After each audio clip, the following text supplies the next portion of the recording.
What's up, the squad? Back with another video. I seen that I was going down. Make sure you hit the like button, hit that subscribe button for me, please. Y'all see it right here. I showed this video in my last video, this clip right here. Says Nick Shirley spotted at a Fried Task Force meeting with Vice President J.D. Vance and many others. I'll play this video for y'all. Most of y'all have seen. Task force work is that we're communicating across different departments. So when Bobby Kennedy is talking to Scott Dissent about things that he's seeing in Medicare and Medicaid, when Scott is seeing things at Treasury, when Brooke is seeing things in agriculture, when Scott is seeing things at housing and urban development, what we're going to actually do is force the bureaucracy to take this seriously. One thing about it is that you truly, truly, truly want, you know, more and more to be exposed, and you have so many people that are clearly paying attention. You know, you have a lot of independent journalists. You paying attention to what's going on, and I feel like they know that.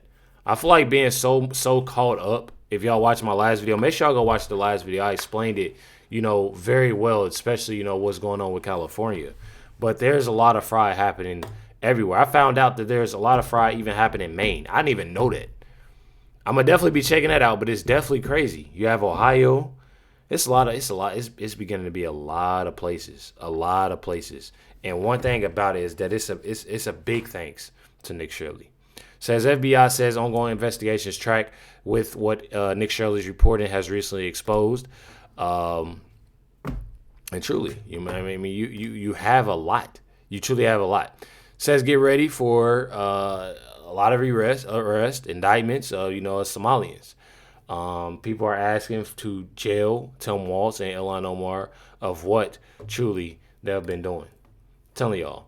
You have right here Nick Shirley literally calling Ilhan Omar the godmother of Minnesota's Somali fry operation. Now, talk about people like Ilhan Omar and her influence here on the Somalian community. What influence does she have on what happens here?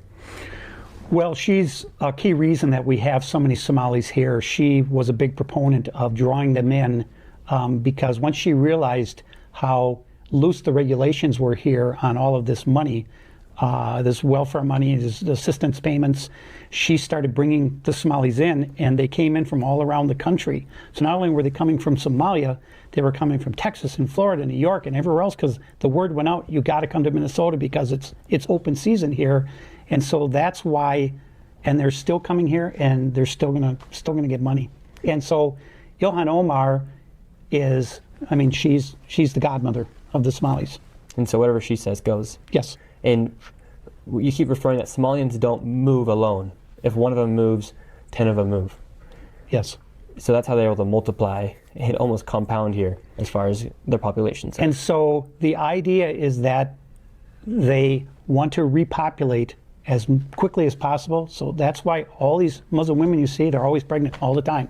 Because when you have all these children, now you can start to overtake a city, a society, and now you run for school board, you run for office.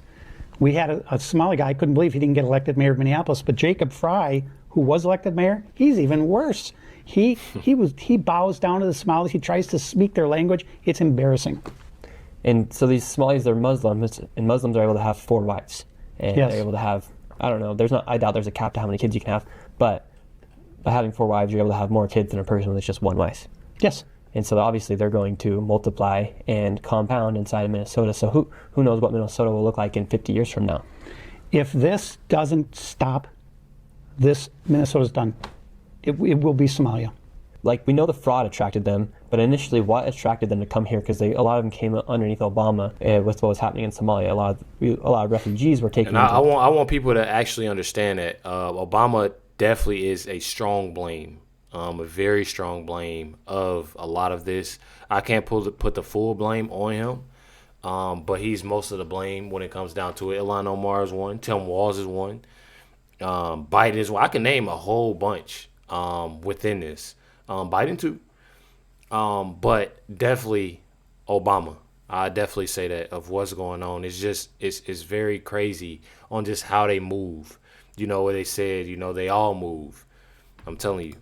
Into the United States. What attracted them to come straight to Minnesota? It's freezing up here. I think part of the reason was that churches, especially the Lutheran Church, got involved with bringing over a lot of refugees, and it started back with the Hmong population, which was very large in St. Paul, and I was happy to have them here. They worked, they opened businesses, they were good community members, they were good citizens, and so I think they leaned on the churches to say, hey, we need to bring these people over because they're refugees, they're fleeing conflict. What conflict? I mean, they're always at conflict. They're tribal people, they're always at war.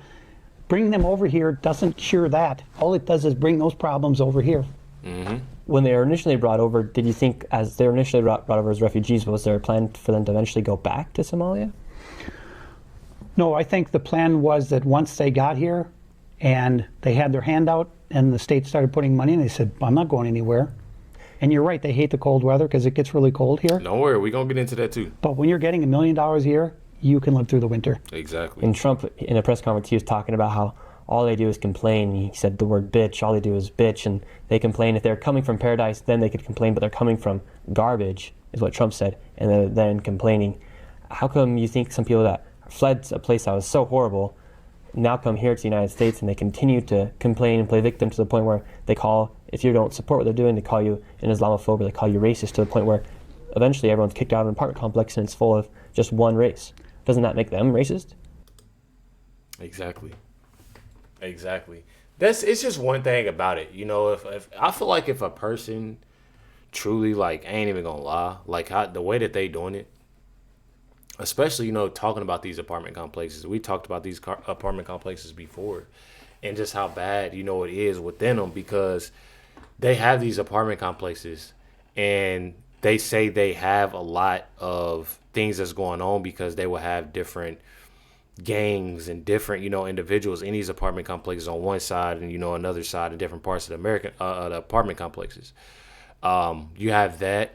Like you said, you truly live through the weather when you're getting paid that much, you know, out of a year. You just have so much of it that it becomes, it truly has become too much. And you have to start somewhere, meaning start somewhere, starting with Tim Walz and Ilhan Omar.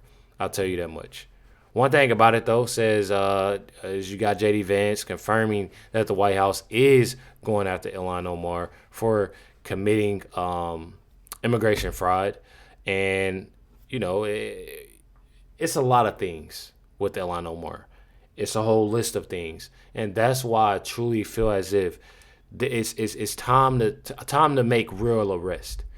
It's time to make real arrest when it comes down to it.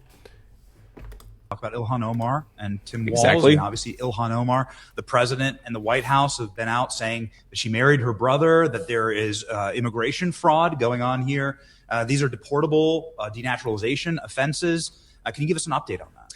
Yeah, so we actually think that Ilhan Omar definitely committed immigration fraud against the United States of America. And I talked to Stephen Miller about this actually recently. We're trying to look at what the remedies are. That's the thing that we're trying to figure out, is what are the legal remedies now that we know that she's committed immigration fraud? How do you go after her? How do you investigate her? How do you actually do the thing? How do you build the case necessary to get some justice for the American people? There's a related issue, Benny, which is she has been at the center of a lot of the worst fraudsters in the Somalian community. So do I know that Ilhan Omar was aware that the Quality Leering Center was defrauding the American people? I'm not certain of it, but we at least need to investigate it, because if people can commit wrongdoing without even the fear that they're going to be found out, that's a fundamental problem. So I'm worried about the immigration fraud. I'm also worried about, what did Ilhan Omar know about what was happening in the Somali community, and why was nobody looking into it until, frankly, Donald Trump came along? Mm-hmm. You got Nick Shirley, you got President Trump, that truly looked into this and seen most of. One thing about it, and I always say this, I truly look at Nick Shirley bringing a lot of this to light. I truly feel like this would be something, but, you know, sooner or later. But I feel like Nick Shirley, and it's probably a lot that agree with me, I feel like Nick Shirley definitely put that cherry on top of exposing a lot, with him going to these places and exposing. I'm not even gonna lie. Telling y'all. Says right here, Nick Shirley was able to easily, find Minnesota fraud because they've been transparent with their, fraud. As states like California tried to hide it.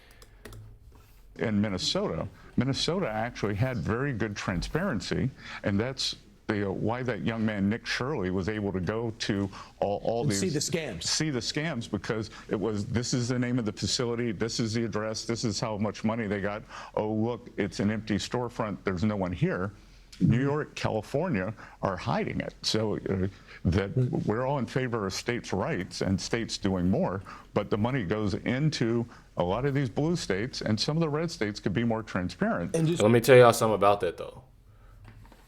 And just like I said this in a video before on how I look at it.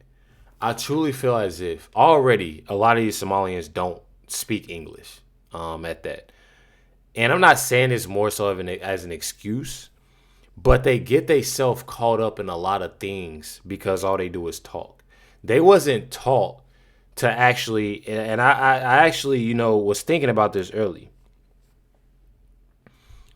They didn't get taught, in a sense, to hide it. They got taught other things.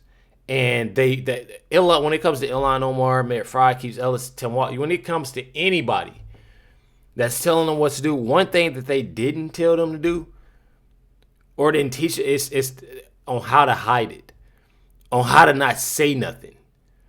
Because they're literally doing it to themselves. They're doing it to themselves in multiple ways. And I'm not saying that they should hide it. I'm just saying that they open freely about it. They talk about it. They get caught up in their words. Their businesses show for it. They open up that door and they talk and they say this. I ain't even going to say too much. I'm going to let them continue to do what they do. They're not doing nothing but messing themselves over at the end of the day. I'm telling y'all. Check it out right here. Fox News. Well, while Democrats fail to protect innocent Americans, they were busy using yesterday's protests to trash President Trump. Donald Trump just has not chipped away at our democracy. He has taken a wrecking ball to the very foundation of what makes America great. We have an administration that is openly and brazenly breaking the law and is acting like the Constitution is optional. And while they are doing that, they are shamefully and blatantly lying about every single thing they are doing.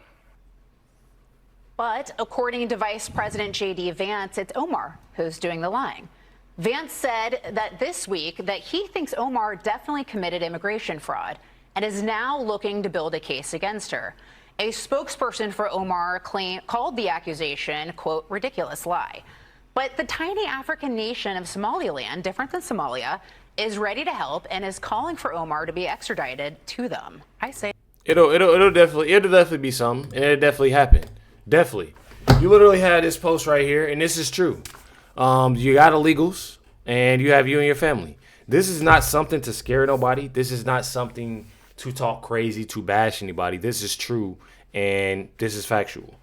You literally have, when it comes down to a lot of, most, I should say, illegal aliens that are getting this healthcare assistance on and this what makes me mad.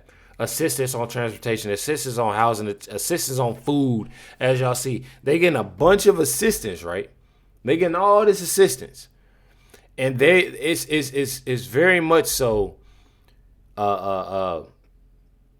People that serve for this country, it's actual families that need this assistance more than what they got going on. But again, I mean, you have people that ain't waking up and actually seeing of what they're doing and what they're trying to do. Not only that, you literally have it right here, illegal alien. You got retired taxpayers. You see what is in this basket? See all this, and you see this lady right here. It all speaks for itself. On top of that, of even getting all of this assistance, they in with the fraud. They driving brand new cars. They doing this. I'm telling y'all, people got to wake up and realize what's going on. I'm telling y'all. What y'all think about this? Should Ilhan Omar be deported back to Somalia? I don't know. This is the post. Me personally, y'all already know. Hit that like button, hit that subscribe button. Definitely appreciate y'all. Much love, everybody. Catch y'all next one.